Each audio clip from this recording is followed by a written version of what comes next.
Hola a todos y bienvenidos a Escogas Linguae. En el vídeo de hoy hablaremos sobre las diferencias entre el monolingüismo y bilingüismo y conversaremos entre nosotros sobre el tema. Este vídeo va a ser básicamente una conversación entre nosotros en la que hablaremos sobre este tema. Tenemos varios puntos escritos en una libreta, ¿Sí? pero vamos a intentar que sea lo más fluido posible y vamos a intentar no cortar mucho. Vale, empezamos. El primer punto es la pronunciación. Aquí hablaremos sobre el repertorio que tienen los bilingües y monolingües. En tu caso, como bilingüe.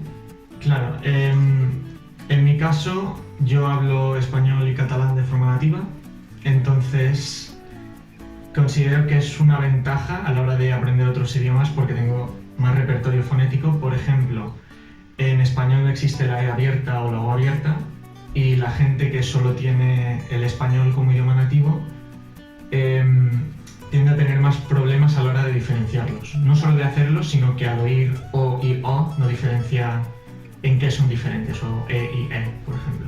Sí, claramente. Entonces, eso por un lado me da una ventaja a la hora de aprender otros idiomas, aunque también estos fonemas se pueden aprender ya de mayor o en otro momento, pero es una ventaja que ya tengo por defecto, por decirlo así. Sí, en mi caso como monolingüe, al aprender otros idiomas se me hace muy difícil, en el caso del catalán con el que estoy ahora, hacer las vocales abiertas, diferenciar y hacerla neutra. Claro. Y luego eso, en tu caso, te ayuda a aprender otros idiomas, como otras lenguas romances, donde están esas mismas vocales. Claro, por ejemplo en italiano también tienen E abierta y E cerrada, o incluso en inglés la E que tienen corta es una E abierta, como en cama, dicen bed, no dicen bed, por ejemplo. Sí, sí. Otro punto a tener en cuenta son las interferencias entre los idiomas. Sí. En tu caso, ¿cómo es? Claro. En mi caso eso se puede considerar una desventaja en el sentido de que sí que es cierto que a veces cuando hablas dos idiomas hay palabras que te salen en uno o en otro, o incluso que no te salen en uno y intentas hacer un calco del otro de alguna manera.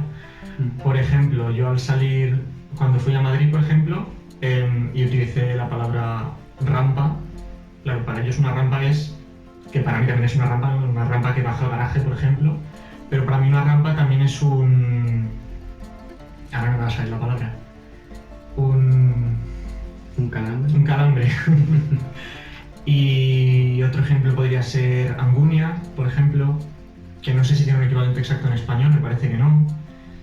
Hay palabras de este estilo que me salen naturales en catalán, pero si las quiero traducir me toma tiempo. Entonces eso un poco interfiere.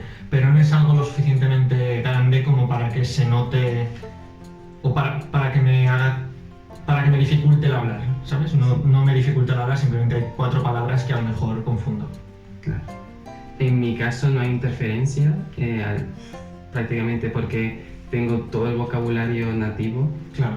Y lo típico que puede pasar al aprender un idioma, que a lo mejor se te olvida la tuya en tu idioma nativo y te sale en la otra, pero Sí. no es algo que pase como en el caso de los bilingües. Y ya que hablaste sobre las palabras, podemos saltar al vocabulario, Sí. ya que hay estudios que dicen que los monolingües tienen un mayor vocabulario efectivo en la lengua que comparte con los bilingües. Vale. Y en tu caso, pues puede variar dependiendo del uso que le des a la lengua. Claro, o sea, yo al haber nacido con las dos, yo creo que la fluidez que tengo, la cantidad de vocabulario que utilizo depende de la lengua que utilice más, ¿no? En este caso, por mucho que considere que hablo el catalán y el castellano igual de fluidamente, siempre me saldrá un poco mejor el castellano porque mis padres son españoles y hablo con ellos en castellano, pero yo creo que si estuviera un par de semanas o unos días hablando solo en catalán, al final eso se revertiría de forma muy sencilla y es simplemente acostumbrarse, porque realmente el vocabulario yo creo que lo tengo, pero no lo utilizo y eso hace que a lo mejor me cueste que me salgan mal las palabras y tal, pero eso se revierte fácil al tener los dos, al tener un dominio nativo en los dos. Ya claro, porque es un hecho que tú tienes un mayor número de palabras en tu mente Claro. tanto en español como en catalán, o sea, tienes las dos que se juntan y a lo mejor puede costar más el hecho de encontrar la palabra precisa, Sí. que eso también es algo que encontré en un estudio hecho por la Universidad Pompeu Fabra, que los monolingües son ligeramente más rápidos o sea, para tareas de denominación. Claro. Se hizo un experimento que ponían a lo mejor una foto y los monolingües podían decir antes la palabra que los bilingües. Claro. Pero es algo muy ligero, que no se nota tanto, pero no es una desventaja o ventaja, yo diría. No, no creo. Es una curiosidad, más que Sí, todo. claro, al tener menos repertorio, por decirlo de alguna manera, tienes menos donde buscar, entonces te sale más rápido. Otro punto, podemos enfocarnos en el aprendizaje Vale. de otras lenguas también. ¿Cómo ha sido tu aprendizaje de otras lenguas siendo bilingüe? Depende de la lengua.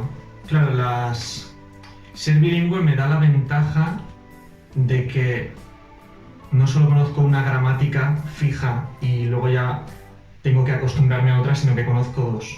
Entonces, por ejemplo, a la hora de aprender italiano, hay cosas que no tengo que aprender porque ya existen en catalán, pero en castellano no existen.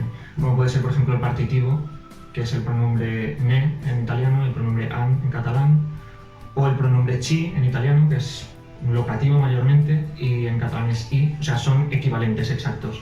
Entonces, de la misma forma que alguien que tiene el español como lengua nativa no tendrá que hacer un esfuerzo muy grande para aprender, por ejemplo, lo y la en italiano, que es lo y la en español, son exactamente lo mismo, el plural es diferente, pero estos son los mismos. Simplemente tendrá que traspasar del español al italiano, pero no lo podrá hacer a la hora de utilizar el partitivo, por ejemplo. Eso sí que es algo que tendrá que aprender porque es completamente distinto al español, pero yo ya lo tengo. Entonces, en ese sentido, a mí me ayuda a no tener que aprenderlo, a tener ya más repertorio gramatical, por llamarlo de alguna manera. Y otra vez volvemos a la fonética, tengo más repertorio fonético, por lo tanto menos que aprender en ese sentido, dependiendo de la lengua, claro. También pasaría con el vocabulario, ¿no? Hay palabras en catalán que se parecen mucho al francés o al italiano, Sí. que desde el español son distintas. Sí, sí, es cierto, hay también mucho vocabulario que es más fácil de aprender cuando tienes dos lenguas, porque al ser las dos romances siempre se va a parecer alguna, más o menos. Sí, en mi caso, como monolingüe, aprender otros idiomas y aprender catalán, en este sentido francés, sí que se me hizo complicado porque no entendía bien lo del partitivo. También pasó con finés, que tú lo entendías mucho mejor que yo y no sabía cuándo utilizarlo y por qué. Y también con el vocabulario y la gramática, como lo veo desde un punto de vista, intento hacer calcos que no siempre van. Claro. Aquí también con lo del italiano, sobre todo, el punto es que hay lingüistas que separan las lenguas romances en dos ramas distintas y el catalán, el francés y el italiano están en una y el portugués y el español y el gallego, por ejemplo, están en otra. Entonces yo tengo más cercanía desde el catalán para aprender francés o italiano, que tienen, por ejemplo, partitivo y tienen cosas mucho más parecidas. Para decir, por ejemplo, la frase tengo una manzana, en español al acortarla dirías tengo una. En catalán dirías tinc una poma, en tinc una. Y en italiano dirías o una mela, ne o una. Entonces el ne es igual que en catalán, es un calco exacto. O en italiano dirías andiamoci, que es vamos. En español dirías vamos, en catalán también dirías anemi y pones ese i. Entonces, ahí, por poner un ejemplo para que se vea a lo que me refiero. Sí, eso aún me sigue costando en catalán. Vale, podemos pasar a dos conclusiones que han sacado otras investigaciones. Por ejemplo, se dice que los bilingües tienen más competencia comunicativa que los monolingües. Las competencias comunicativas se pueden dividir en 4 grupos, que sería la lingüística o gramatical, la discursiva, la sociolingüística y estratégica. Esto es un hecho que han visto los científicos Y no sé si tú tienes alguna, o sea, si lo has notado en el sentido de la diferencia entre un bilingüe y un monolingüe. No es algo en lo que me haya fijado tanto. Supongo que será más... Igual sí que tiene más sentido lo de la gramática, por ejemplo, porque lo hemos explicado. Al tener más de una, es más sencillo luego estudiar otras, siempre que sean de una familia parecida, claro, si te pones a estudiar una lengua bantu, pues no. Pero sí que tiene más facilidad, me parece, en ese sentido, pero lo demás no puedo hablar porque realmente no lo noto, o sea que no lo sé. Era una información. Y también respecto a la memoria de trabajo, que para los que no lo sepan es el conjunto de procesos que permiten almacenamiento y manipulación temporal de información. Esto es, por ejemplo, con cálculos mentales, comprensión lectora. Se dice que los bilingües también tienen más memoria de trabajo que los monolingües. La verdad es que yo no lo he experimentado porque no lo sé, pero a lo mejor tú sí que tienes como más facilidad al funcionar con dos idiomas, ya estás acostumbrado un poco a tener más memoria de trabajo y... No lo sé. Bueno, a lo mejor te podría dar cuenta o fijar un poco. Podría fijarme, pero ahora mismo... Pero claro, también depende de las personas. Hay personas bilingües que a lo mejor son, o sea, no tienen tantas destrezas como un monolingüe. O sea, esto es algo más general. Sí. También podemos pasar al siguiente tema, que sería la toma de decisiones. Por ejemplo, ya que los bilingües se suelen adaptar mejor a tareas diversas. Y esto es también ya que suelen cambiar, o sea, tienen una habilidad y facilidad para cambiar de lengua dependiendo del contexto y la situación, ¿no? Sí, eso es cierto. Porque para ti no te es difícil estar hablando con una persona ahora mismo en catalán y luego cambiar al español. No, es instantáneo. Claro, y a lo mejor yo, no teniendo tanta destreza en los dos idiomas, sí que me costaría un poco cambiar el chip. Claro. Y estar hablando en español y luego lo confundiría, habría una interferencia ahí. Puede ser, depende de cuánto lo hayas aprendido. Pero quiero aclarar también que esto es una ventaja en el sentido de que la gente bilingüe lo tiene por defecto, pero no significa que no se pueda adquirir. Es decir, uno puede aprender un idioma de mayor hasta un nivel muy alto o incluso nativo, incluso en pronunciación. Se tiene que currar mucho, pero se puede hacer. Y puede adquirir esto. Lo que esto significa es que los bilingües lo tenemos por defecto y ya no tenemos que adquirirlo, lo tenemos desde pequeño. Si queremos adquirir otra lengua tenemos que hacer lo mismo. Sí, que el bilingüismo no es una cosa única cuando nace. Claro. Que se puede llegar a ser bilingüe. Sí. Tampoco hay que... Toma tiempo, pero se puede hacer de todos modos. Bien. Y podemos saltar a la visión del mundo. Vale. Que es un tema que mucha gente lo suele comprender erróneamente. Sí. Lo entiende de manera diferente.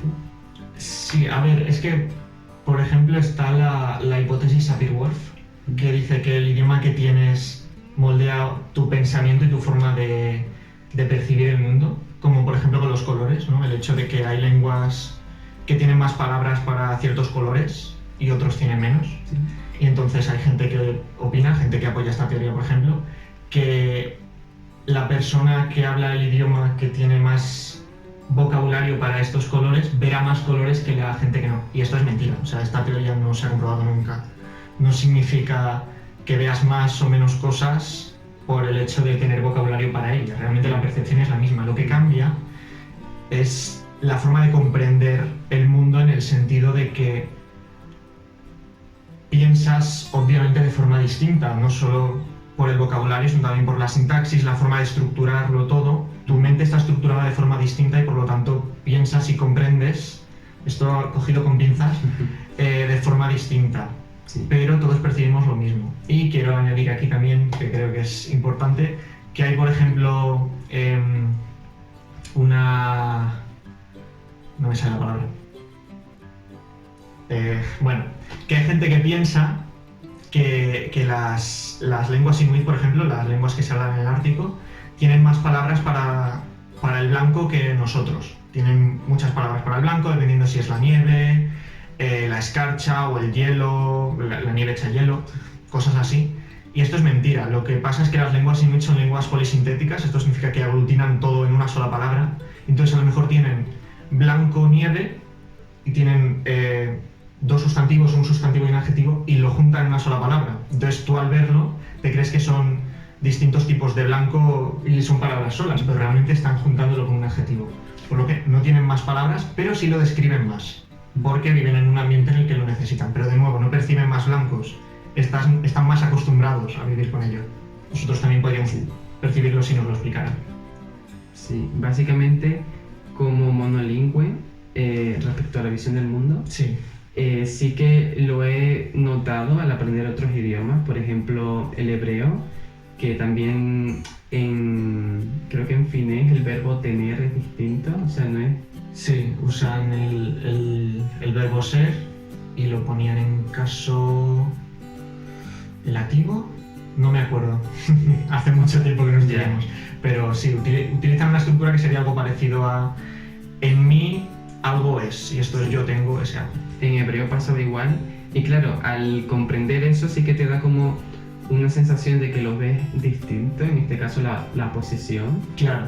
Y también es algo que los no bilingües podemos comprender si, al estudiar el idioma desde el principio hasta tener una buena base y control. Sí. Para comprender cuán diferentes son los idiomas tienes que aprender uno que no se parezca en nada al tuyo. Y ahí lo ves. En latín, por ejemplo, también está esta estructura de lo que se llama dativo posesivo, que también es un poco el tener, pues se llama dativo posesivo. Y es, por ejemplo, podrías decir, nomen mi Alejandro est. Esto es, en mí, el nombre es Alejandro, ¿no? El nombre Alejandro está en mí. Sería un poco la construcción casi clavada del fineso del hebreo. Sí, la verdad es que son cosas muy interesantes para los que nos gustan los idiomas y aprendemos más. Y bueno, en sí, las conclusiones que podemos sacar de aquí, básicamente, bilingües y monolingües, aunque nuestro cerebro funcione de forma distinta y llegue a pensar o a hacer funciones en distintas zonas del cerebro, abajo dejaré los links a los artículos que he encontrado, al final somos iguales. Sí. No tenemos diferencias así fuertes que nos hagan ser superior o inferior al otro. Sí, o sea, de alguna forma es una ventaja, pero es una ventaja que o bien puedes tener o bien puedes adquirir. El caso es que no es un lastre el no ser bilingüe. Sí. No es algo que te vaya a quitar ventajas en el futuro, porque siempre lo puedes adquirir si tienes ganas. Sí, No te condiciona. No es lo mismo adquirir una lengua de niño que lo adquieres sin pensar, y es una sensación que, por ejemplo, yo no voy a poder experimentar, pero sí puedo estudiar un idioma ya de mayor, ya sabiendo cómo funciona mi lengua, Sí. y estudiando ya desde mi punto de vista la otra.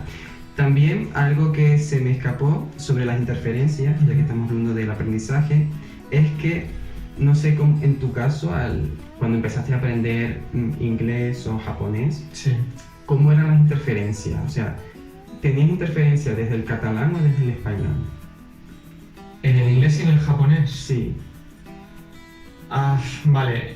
Claro, aquí el punto es que el inglés lo empecé a aprender creo que con 5 años, aunque realmente nunca le puse muchas ganas hasta los 12 o así, pero como ya tenía un poco esa base inconscientemente, no creo que la llegara a notar, la interferencia. Además, ya a los 12 me puse a estudiar muy fuerte y enseguida subí mucho de nivel, entonces creo que no noté mucho esa interferencia. Y en japonés es imposible notar la interferencia porque no puede haber interferencia de lo diferente que es. Ya. Cuando hablas un idioma tan diferente tienes que intentar cambiar tu forma de hablar completamente, la frase se gira, o sea, no puede haber ahí ninguna interferencia, al menos sencilla de ver, que yo haya notado. Seguro que tengo alguna, pero no sabría decirte. Vale. Es que vi que las interferencias son mucho mayores, en mi caso como monolingüe, o sea, yo aprendí español, luego la siguiente lengua sería el inglés.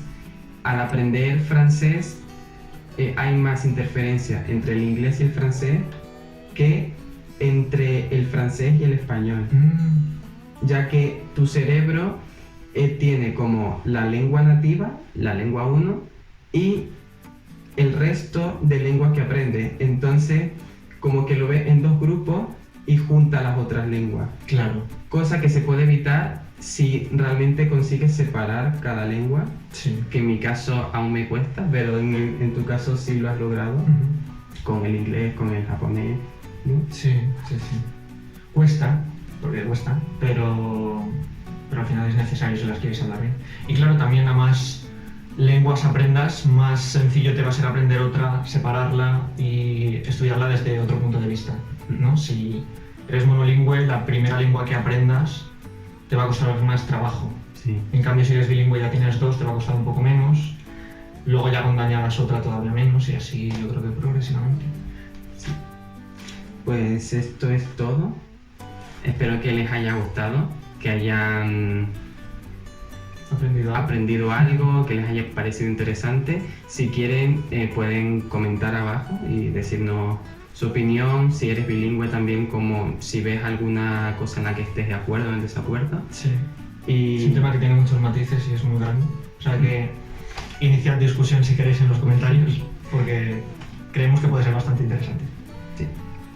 Ya saben lo que hacer, suscribirse, dar me gusta, síguenos en Instagram, que ahí queremos hacer un proyecto de subir más publicación, avisar, hacer encuestas para saber qué vídeos hacer. Y bueno, hasta el próximo vídeo. Por cierto, se nos ha olvidado mencionar que este vídeo era por nuestros 70 suscriptores que tenemos ya. Y queríamos hacer uno por los 50, pero se nos fue un poco la pinza. Y ahora que hemos llegado a los 70, pues hemos pensado en hacer este vídeo. Así que este vídeo es por eso. Sí. Muchas gracias y que sigan subiendo.